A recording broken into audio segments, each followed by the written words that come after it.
트럼프 대통령의 관세 정책이 전 세계를 뒤흔들고 있습니다. 미국 증시는 신고점을 쓴 지 약 40일 만에 1년 전 수준까지 후퇴했고 글로벌 경기 침체에 대한 공포가 커지고 있습니다. 미국이 동맹국들에도 고율 관세를 부과하면서 서슴없이 선언한 자국 우선주의가 기존 경제, 무역, 안보 질서를 재편하는 역사의 변곡점이 될 수 있다는 분석도 나옵니다. 미국 경제와 증시의 하락에도 아랑곳 않고 트럼프 대통령이 달성하려는 것은 무엇일까요? 정말 이 단기적 고통이 지나가면 더 강한 상승장이 올까요? 스티펠의 매니징디렉터이자 수석 주식전략가 배니스터에게 그 답을 구해봤습니다. 2022년 약세장과 23년 강세장, 24년 8월 조정장을 예측했던 월스트리트의 오라클 배니스터는 올 초까지도 모두가 강세장의 희열에 젖어 있을 때 유일하게 올해 미국 증시 조정을 경고한 베테랑 전문가입니다. 월가가 이제 앞다퉈 올해 주가 전망을 하향하고 있지만 배니스터는 기존 S&P 500 5,500 목표치를 일단 유지하고 있습니다. 하지만 단기적인 주가 전망보다는 트럼프의 관세 정책이 상징하는 미국의 거시적인 변화에 대한 그의 분석에 조금 더 귀를 기울여 볼 만합니다. 배니스터는 미국 주도의 세계화와 그로 인한 저물가, 저금리, 고수익의 시대가 막을 내리고 있고 투자자들도 이런 변화에 적응해야 한다고 말합니다. I have to talk about the tariffs first. How do you assess the reciprocal tariff announced April 2nd? Do you think the uncertainty has peaked? Or do you expect the trade war to escalate further? Two things. One, I do think it's what they call a maximalist demand and initial statement where it's quite dramatic and they're willing to talk. The other is the aspect of trade. What I do think is that this will be an opportunity to lower tariff barriers and increase market access in both directions.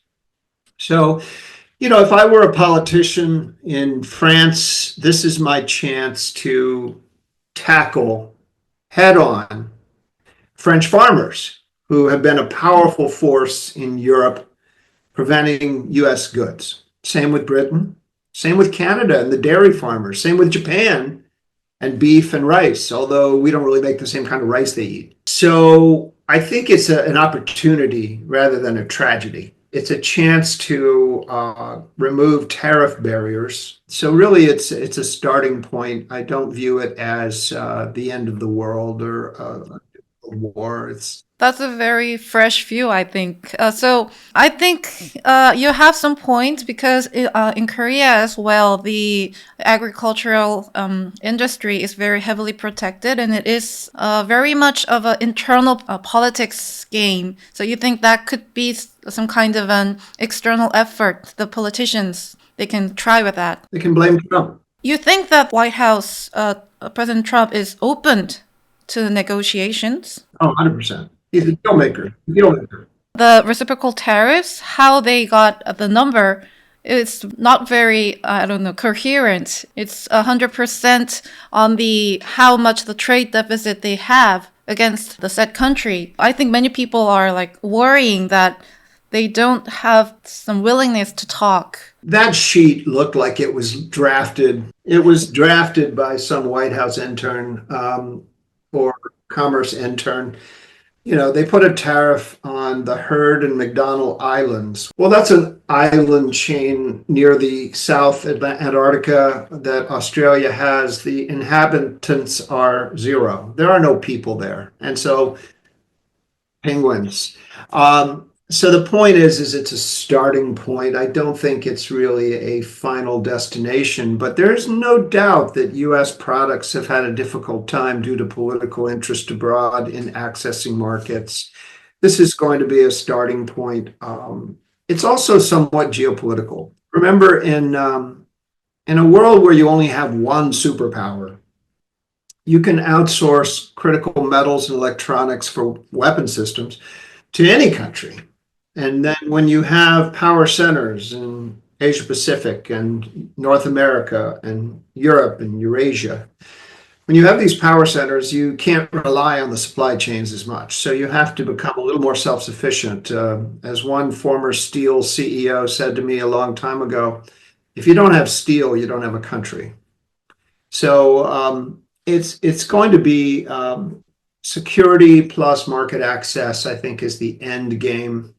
we also, and this is not being talked about by investors, but we're also going to have to renegotiate the Tax Cut and Jobs Act by the end of this year. And I am pretty sure that you'll see that populism demands that I think you'll see the highest marginal tax rate go up from 37 to 39, maybe. You'll also see some reduction of some of the benefits that accrue, such as the higher corporate tax rate is likely to pay for the personal tax cuts. But that rate's going to be raised in all likelihood. There are a lot of things that are going to come out of this that are different from what you expect. Again, if President Trump is incoherent and doesn't understand the very nature of what he's trying to do, which is populism and rebalancing trade, if he's incoherent, then yeah, we just roll it over as is. But I think that there are enough people in the administration that they realize that they've unleashed the dragon of populism, and populism is not going to say, oh, I want more rich people and undertaxed corporations. So that's part of the rebalancing. The other is there were a few signs, and we picked up on populism 9 years ago. We were actually one of the first to write about it before the 2016 election. And what we said is that populism is a natural consequence of wealth gaps combined with one of our best indicators is when commodities bottom at about a 7 or 8% 10-year compound contraction. And I said that had happened 4 times in American history. And each time we had a populist government afterwards. So Andrew Jackson, Theodore Roosevelt, Franklin Roosevelt, and now. And I said, populism is not going to sit back and have the reciprocal of the trade deficit. The opposite is called the capital surplus. But cheap foreign capital really just makes rich people richer. And so it allows for low rates, low yields, and very high price to earnings multiples. So there's what we're seeing is the detox that Secretary Bessent talked about, a rebalancing of the economy. Back in the 60s, even in the 70s, we had a more balanced economy with less of a trade deficit, less reliance on the capital surplus, capital account. It's just a directional change, but it took 40 years to get here. It'll take 40 years to balance. It's not going to happen overnight. All we're doing is changing the direction. The changing of the direction, do you think that'll be beneficial for the American capital market, like the stock market or anything? No, this is the price to earnings ratio of the S&P 500 in blue. This is the outperformance of big growth over big value. And for the 10 years, and you can zoom in here on the right, for the 10 years ended first quarter of 25, growth beat value by 7.5 percentage points compounded for 10 years. It was the highest in 80 years. So all we talked about was big tech growth. Nobody talked about banks or any other place. So what we're seeing is the compression of that. We're seeing a contraction in that. We have a lot of air down here as to how low it could go. But I would emphasize more of a value bent, and I would emphasize small and international stocks because they're the most benefited by some of the changes going on. So value, small cap, and international is what I would buy on the dip and not big tech. We'll get back to that, but if this policy direction goes on, the overall stock market, like the index, very probably it may underperform than the last 2 and some years. Do you think then the President Trump will change this direction? Do you think Trump put will come? He doesn't care about the stock market like people think. I think even he doesn't really even care that much about the short-term economic dislocation, because once he gets the negotiations done, and it's highly unlikely that Congress will just simply let the Tax Cut and Jobs Act of 2017 lapse, because that would guarantee a major tax hike on middle America. So to pay for that, they're going to have to raise the high-end tax rate. So it'll be a lot of horse trading. And I don't think that we're going to have a recession at this point. And that's because of 2 factors. One, businesses stocked up on inventories way before this tax thing or this tariff thing hit. And you're not going to see a lot of inflation from the tariffs immediately because they stocked up on parts, It's called work in processed and raw material inventory. And we see that in data points. And this, so they can wait till the second half. It'll run out with like no more than like 2 or 3 months. No, about 4 months. It'll last about 4 to 5. And then in the second half, if these tariffs are still in effect, then yeah, you're going to see the inflation, which really handicaps the Fed's ability to react. Which is why it's interesting that, we talk about all this, but we actually have thought about it already. It's the stickiness of inflation combined with this price earnings ratio, this P divided by E, this price divided by earnings, that since the year 1885, we've only been up in this high atmosphere 10 times. We're way above the long-term trend for price earnings ratio.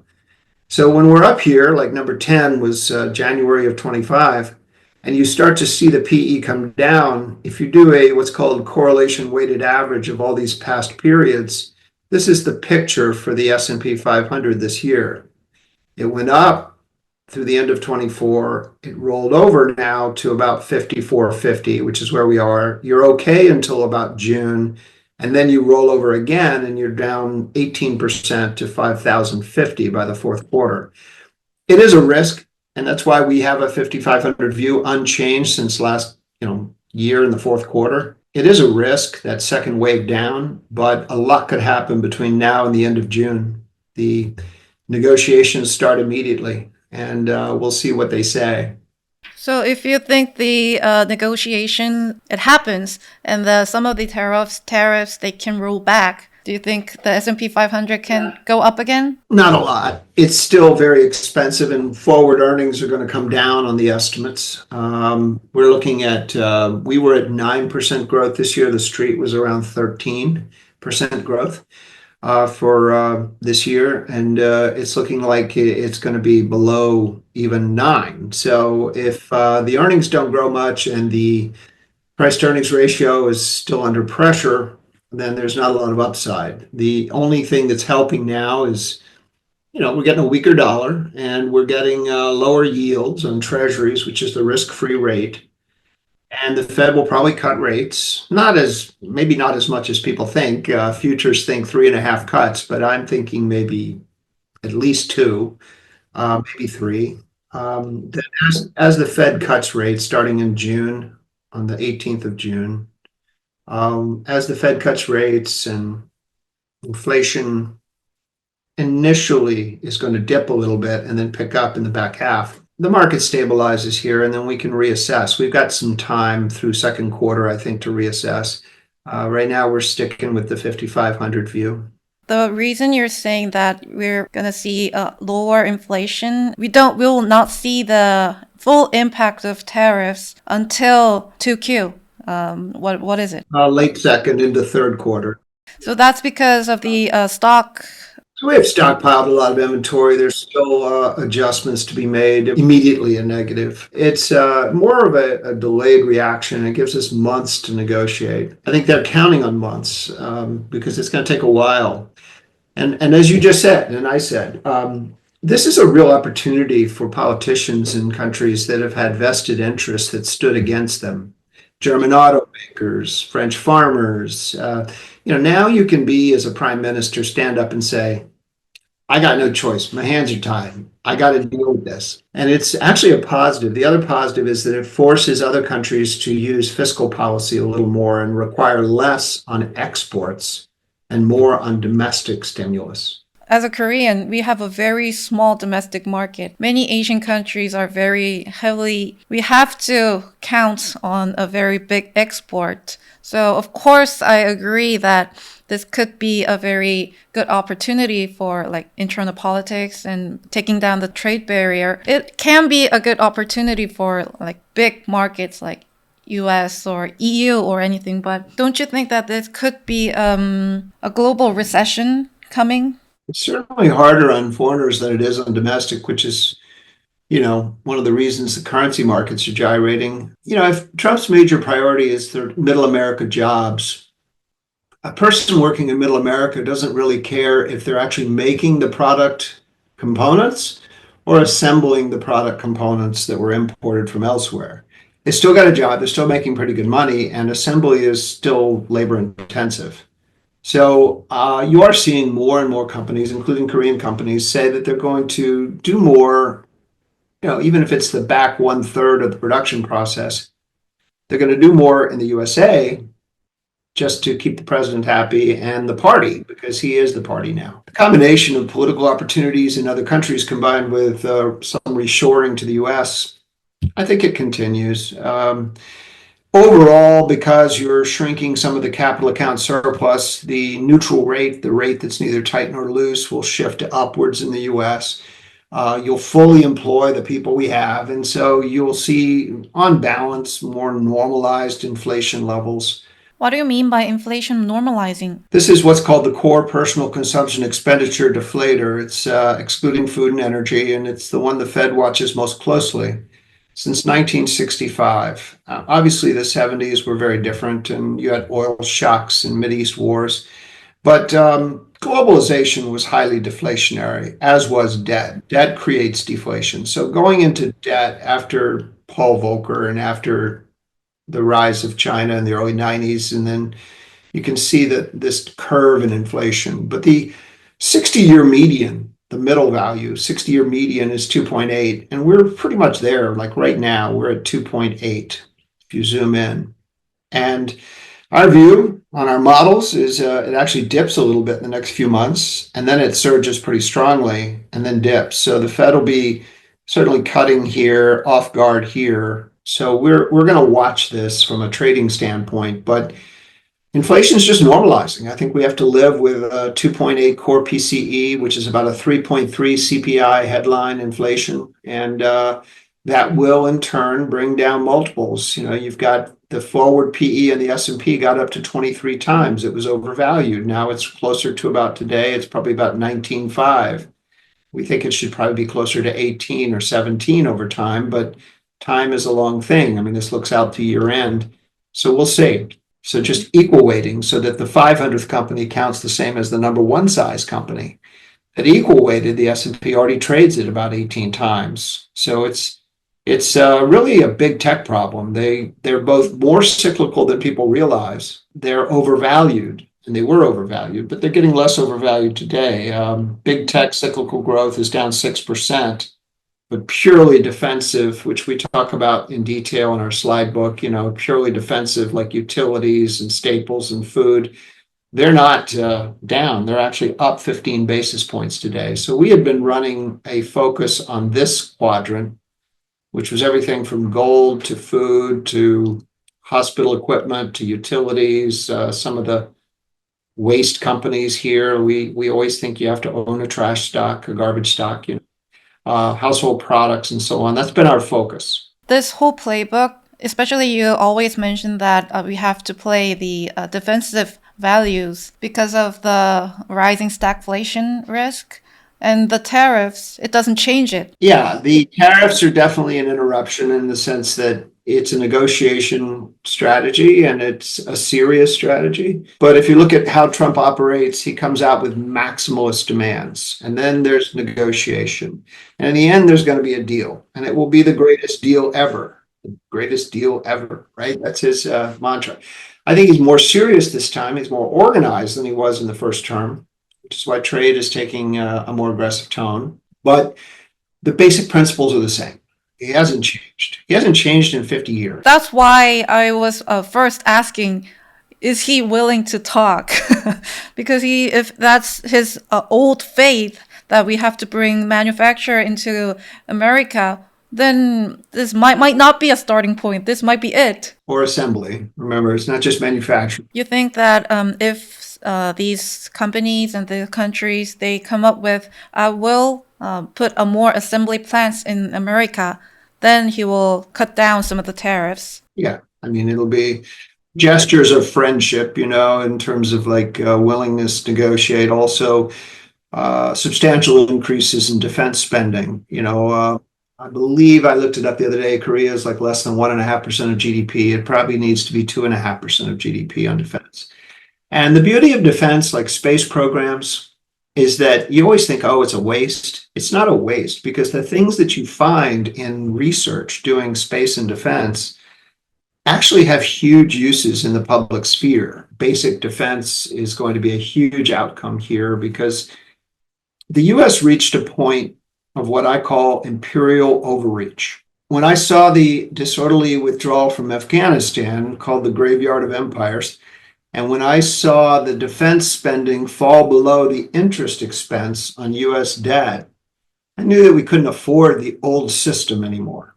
And so President Trump wants Europe and Asia to spend more on defense.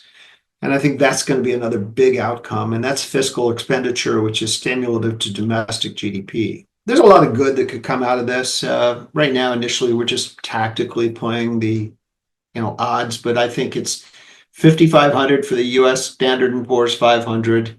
Yeah, I would say it's not painless. I mean, we're all losing. Everybody who owns stocks is losing money today. And anyone who indexed is losing probably more money because remember, indexing is getting hit the hardest relative to active money management. And we still work on the active side.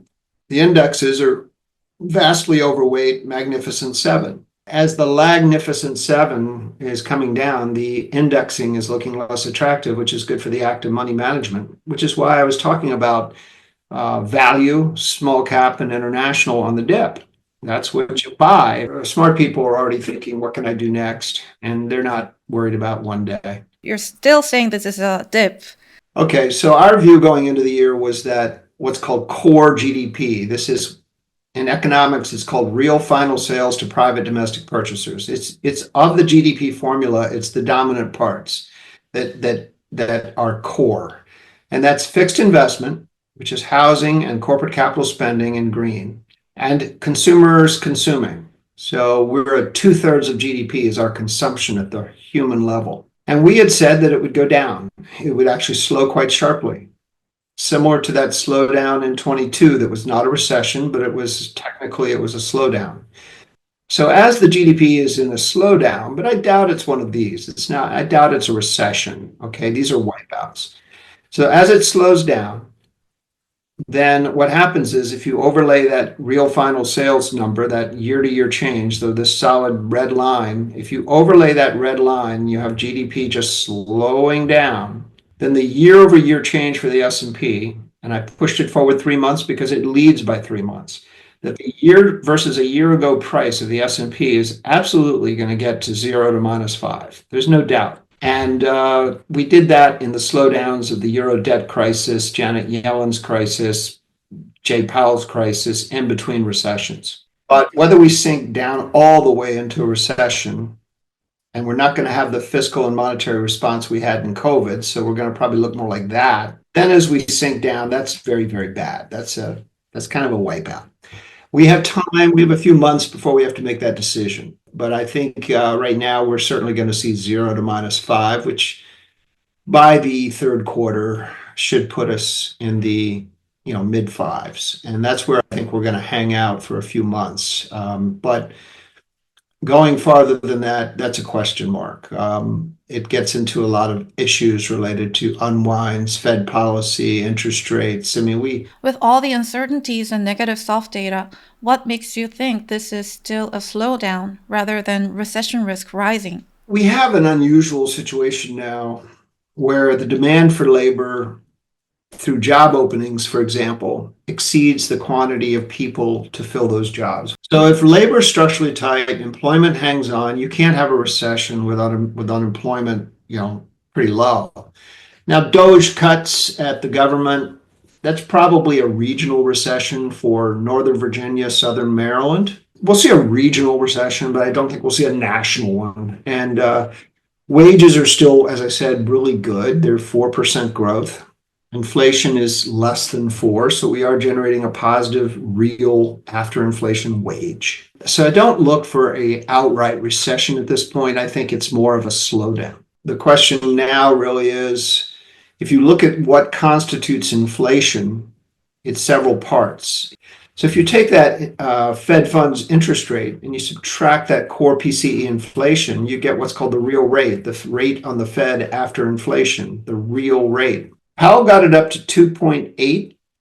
He's pulled back to about 1.7. He will cut rates, and he'll probably get by June to the close to the 1.31 50-year median since 1974. So really, you're looking at more like 2 cuts. And I think that he will cut twice this year, even without a recession. And the Fed is trying to prevent the outcome of Alan Greenspan or Ben Bernanke, where by the time they were cutting rates aggressively, it was too late. Inflation at 2.8, which is the highest other than 2006 in the housing bubble, which is the highest you have since 1993, that is problematic. So how much they can cut is severely limited by inflation, but a couple cuts, yes, they will do them. There are concerns that as the trade deficit narrows, the capital inflow into the US will also get hit. Side effects like less trade deficit means less cheap capital from abroad, raises US interest rates on average, but if people make more money, then they can hurdle that. They can spend enough to get that. They can make it. And the whole issue is just to raise domestic incomes, particularly in the middle 60% of the income spectrum. And so the middle 60%, which is enough you need to win elections, is really all he cares about now. I don't think he really cares as much about the top 10 or 20%. There's always going to be a bottom 10 or 20%. And right now we have enough government programs that they're not going to starve. But that middle 60%, that's really the policy priority, and that's a structural attack. Do you think he's really going to go for the third term? No. That's just, he likes to talk, and he's very much what we call stream of consciousness. So like whatever's coming in this side of your head comes out this side or comes out the mouth. Some people brought it up, so he just said, yeah, a lot of people keep bringing it up, but he's not serious. One, he's too old. But 2, the Supreme Court would never allow that. So it's stupid to even think about it. Trade deficit comes down, then the cheap capital into the US comes down also. What do you think this will impact the US Treasury demand? Some are saying the trust on dollar and the trust on the overall US could fade if such like this tariff and like Trump's very aggressive tone against the friends. It could be very weakening demand for the US Treasury and everything. It raises what's called R star, or the neutral rate. It raises the neutral rate. It heats up the economy. It generates slightly more inflation and then forces wages to outcompete inflation. So you run hot. And we're factoring that into our analysis. We know that. I mean, you're looking at a price to earnings ratio on trailing earnings for the S&P 500 that just last January was at 26 times. Now, we do think earnings tend to double every 10 years, even with the recession to reset you lower. So earnings will go from 224 last year to 450 by 2034. But 18 times 450 is 3% a year. Inflation's going to be 3%. So we're looking at 0 real return after inflation, 2% from dividend yield. I think your nominal return, meaning your before inflation, is price plus dividends for the 10 years ended 2035 is about 5. And this is the rolling 10-year compound growth for dividends reinvested with price change. So for the 10 years ended, pick a period. For the 10 years ended December 1999, you made 19% per year for 10 years compounded. For the 10 years ended March of 09 at the low, you lost 4% with dividends included. You just ended up making 16 a couple years ago, and now it's headed down. So if I take out 3% inflation, which we explain how we get there, this is the real after inflation return to owning the S&P 500 index since the year 1815. It centers on about 6, 7, but it can go high or low. And we think it goes from being 14 real to about 2 real. Investors are not going to make 8, 9, 10 anymore, and they have to pick stocks. And I mentioned value, international, and small cap is where to buy on the dip. We really have to get out of index investment now. I'm very heavily indexed. I'm indexed too, but I'm indexed to the value, small cap, and international, right? So I'm betting that they outperform based on the environment we've described, but it's not going to be overnight. It's just going to take, looking back in 2034, 10 years since December 2024, at the peak of the AI boom, what worked, and I think you'll make more money in value, small cap, and international. What are your thoughts on the so-called end of U.S. exceptionalism? Would you prefer like other global markets such as Europe, China? I mean, yeah, there is some exceptional aspects to U.S. tech. China's doing a pretty good job, though, and Korea as well. I mean, they make good tech. They're not slouches, as we say. They know how to make good tech, and so tech's probably most of tech that's coming, not the stuff in the past that was social media, search. These are monopolies. So the exceptionalism was the monopoly that you had on Google search, on Meta, social media. But the future is what's called GPT, or general purpose technology. It'll be thinking machines and robots that are in the ecosystem of Tesla. I think Tesla long term looks really interesting, because really I see them developing an Apple type ecosystem of robots using Tesla AI linked together and updating each other, getting more intelligent at tasks. So home healthcare robots will talk to every other home healthcare robot in the world, and they'll figure out, oh, well, when he falls down like that, maybe I should run over to him, and pick him up. So you'll see this ecosystem develop, and it's called a general purpose technology. Historically, general purpose technologies are better for people than they are for investors. Think about the railroads over 100 years ago. They weren't really good investments, but they were great for opening up the United States and Europe and Asia. GPT's general purpose technology is going to be better for people. So the future is fairly bright. But as investors, we have to navigate that, figure out what's going to make money. I think it tilts more towards general benefits, which benefits value over the growth stocks. It's interesting you said Tesla. You think the Tesla could become a monopoly in the general like health robot or anything? Do you think it's a good investment? Well, maybe in the United States and in parts of Europe, it might be very big, but keep in mind that there's going to be some pretty darn smart robots in Asia, and you're going to have pretty good software, and they're going to be talking. And so you might see a world that bifurcates into channels. So greater Asia, greater North and even South America, but particularly North America, greater Europe and greater Eurasia. And they're not going to really cooperate as much for security reasons. It'll be harder to have a Chinese robot in a task where they might overhear something and then wire back to the Ministry of State Security in China what they heard from the grandmother, the Secretary of Defense. So I think that's not going to happen. But Tesla will be, big, and Alphabet will be big. So we are looking at a more disorderly world.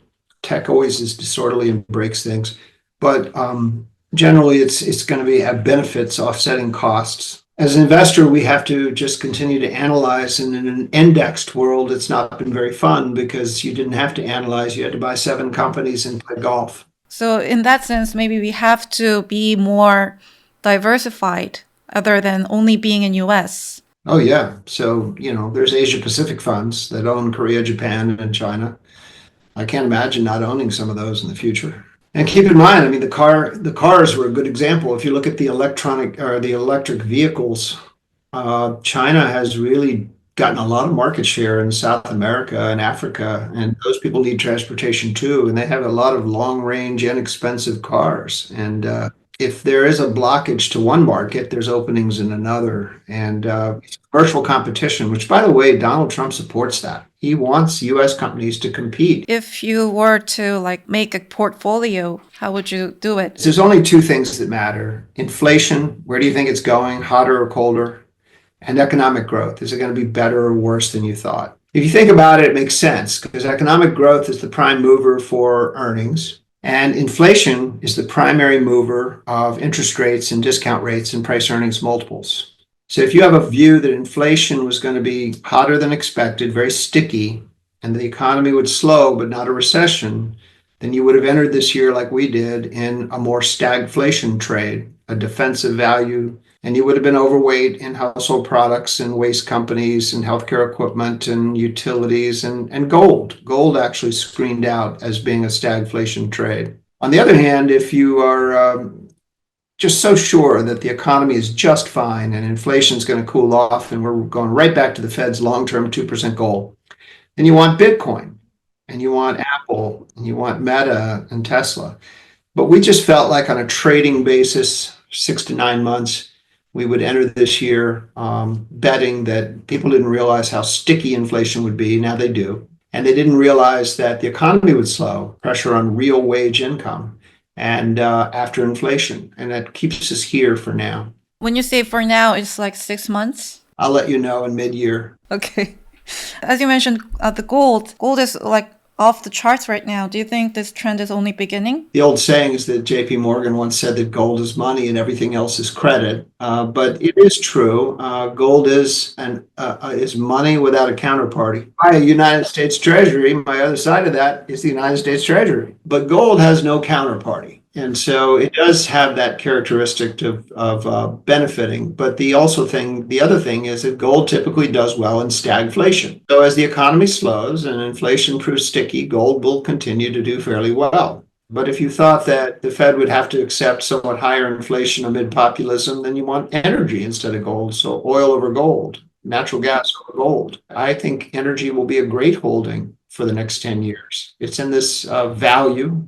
It is more cyclical, and we're going to eventually have to run hot because politically, I don't want to be the Fed if I'm generating a kind of a downturn. One of the reasons Donald Trump kept Jay Powell was he needs what's called a fall guy. He needs somebody that he can point to if rates are too high and say, I didn't cause a recession. That guy did. That's a risk for the Fed, and they know that. They're not stupid. The Fed knows that they are a political sacrifice if they don't respond.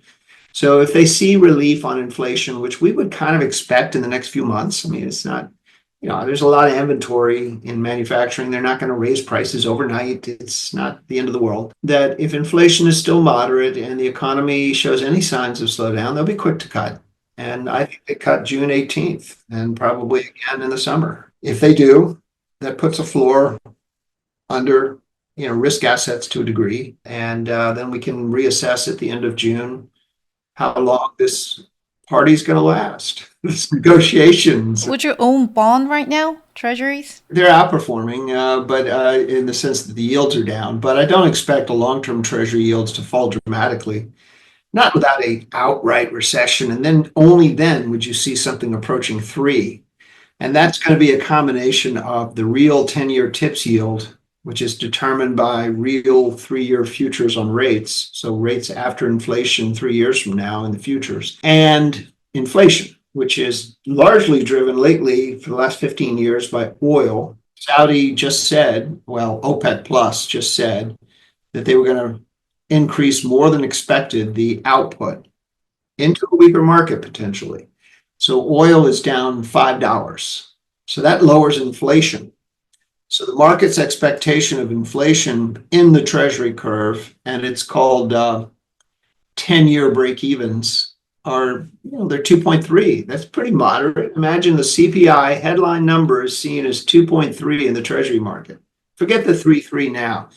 They only think it's 2.3 for 10 years.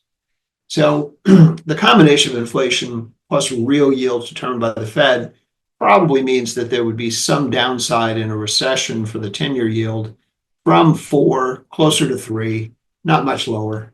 And then you sell TLT and you buy something else. But it's not really going to be a treasury call.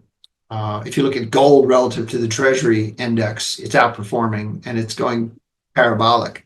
So I still think gold could outperform treasuries. From our last conversation, you said that the liquidity after COVID is still there and Fed did not do a very good job of tightening. How do you view the state of the market liquidity right now at a time when Fed decided to taper the QT starting this month? The QT decision was really based on the fact that, unfortunately, we've been dealing with renegade politicians now for quite a while. I mean, Joe Biden, he likes to come across as this amiable old guy, but he was merciless and he was ruthless. And he hung the sword of Damocles over the head of the Fed when he was trying to get Build Back Better through. And the Fed did QE at $200 billion a month, precisely 13 months too long. In so doing, $2.4 trillion, 12 times 200 billion, ended up in the Fed's balance sheet. The Fed succeeded with QT in bringing down close to zero the holdings of money markets at the Fed. But by injecting all that money into the system and then the fiscal policy, well, ordinary people get money and they spend the money. But what do they spend the money on? People who own businesses. And so the money migrated up. And that's called the Candlelight effect. And all the little people got was inflation. And so businesses and privately owned businesses and individuals with businesses and so on, they're sitting on all this cash that really never went away. But what did go away is the purchasing power of that money. That if you divide the cash balances by inflation, even rich people can't buy as many nice cars as they used to for that amount of money. So I think liquidity still exists, but we've done a pretty good job with inflation wiping out its purchasing power. So since real GDP is calculated not based on the price of the unit, but the number of units, I don't think that liquidity is going to be a support to the economy. I just think it's maybe it prevents a worse outcome from being worser, but it doesn't prevent or it doesn't allow for more unit sales because the price is going to stay fairly high. So it all comes down to inflation. Inflation, yeah, but like I say, 2.8 is noise. That's the 65-year median. We're going to live with a somewhat higher inflation rate until productivity from AI and whatnot can bring it down.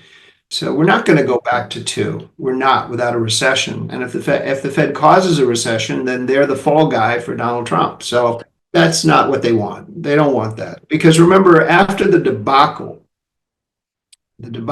of the 1930s, we passed Federal Reserve Acts and modifications and banking acts. After the debacle in the 70s, we passed the Federal Reserve Modernization Act, which I think went into effect in 78. So the Fed knows that another congressional act is going to come if they mess up. And I think that they'll probably try to prevent a recession outcome. And if we have one, it's pretty minor. And a minor recession is only worth about a 20% drop. And a 20% drop is worth about 4,900 for the S&P, which sounds like a huge drop, but SPX at 4,900 would only be back to where it was in April of 24. So, people need to accept that we're probably bleeding off that tech bubble, but we're not looking at like some massive crisis where we're down 30, 50%. I think there's enough shock absorbers in the system to prevent that outcome. Like I said before, Jeremy Siegel at Wharton, he did this thing called the Siegel's constant. This is multiple lifetimes since 1815, but over a lifetime, you'll probably make 6.7% a year after inflation. That's with the dividend reinvested and the price change of US large cap stocks or global large cap stocks. So you should be able to make 6, 7, but the days of making 15 could be the days of making -3. And you got to be willing to understand that some of it's luck. If you entered investing here, it was a long time getting back to here, 25 years. So it depends on where you enter. I don't think everybody gets lucky, but over a very long time, over a lifetime, if you don't lose your nerve, you should be able to approximately double your money every 11 years. And that's purchasing power of money. Thank you so much for your time. Our viewers love it. Thank you. Thank you. Take care.